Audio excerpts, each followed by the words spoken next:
Un pacifiste est quelqu'un d'hostile à la violence, notamment à la guerre, quel qu'en soit le motif. Les pacifistes sont souvent objecteurs de conscience, au port d'armes, parfois pour des raisons religieuses. Jésus est le prince de la paix, Ésaïe 9,6. Cela veut dire qu'un jour, il apportera à la terre une paix vraie et durable. Son message était remarquablement non violent, Matthieu 5, 38-43. La Bible dit que cependant clairement que la guerre est parfois nécessaire, Psaume 144, 1. Certaines prophéties bibliques concernant Jésus contredisent également son image de pacifiste. Apocalypse 19, 15 dit « De sa bouche sortait une épée aiguë, à deux tranchants, pour frapper les nations.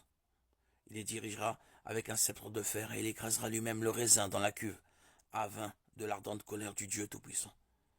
Son règne millénaire impliquera la violence sous la forme d'une guerre contre les forces de l'Antéchrist. Son vêtement sera trempé de sang. Apocalypse 19, 13. La définition la plus simple de la paix, l'apparence de tranquillité personnelle, peut être la plus difficile à saisir et à maintenir. Nous ne faisons rien pour acquérir ou maintenir notre paix spirituelle avec Dieu. Éphésiens 2, 8, 9.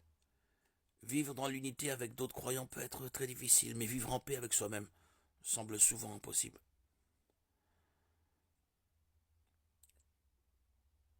À noter qu'en paix ne veut pas dire aisé. Jésus ne nous a jamais promis la facilité. Il a seulement promis de nous aider. En fait, il nous a prévenu que nous aurons à faire face aux épreuves. Jacques 1, 2. Et à la tribulation, Jean 16, 33.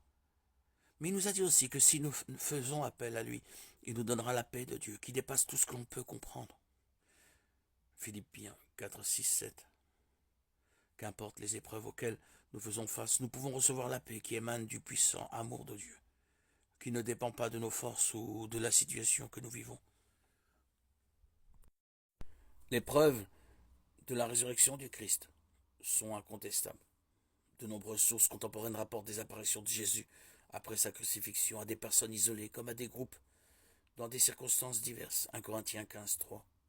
Matthieu 28, 9, Luc 24, 36, Jean 20, 26, 30, Actes 1, 3, 6. Ces témoins étaient prêts à mourir pour leur foi, et c'est effectivement ce qui est arrivé à plusieurs d'entre eux.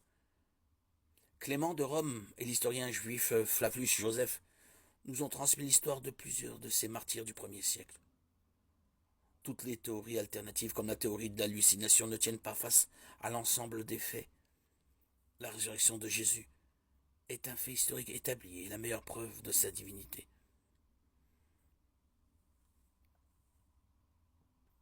Et nous pouvons nous-mêmes, nous tous croyants, témoigner que Christ, Jésus, est vivant. Il est bien le Dieu vivant.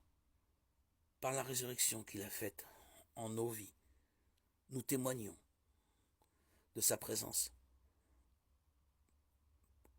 par sa grâce et ce cadeau, ce trésor qui nous a été offert à notre baptême, qui est son esprit. L'Esprit Saint qui nous accompagne, vous comme moi, jour et nuit, sur le chemin menant au sentier de la sanctification.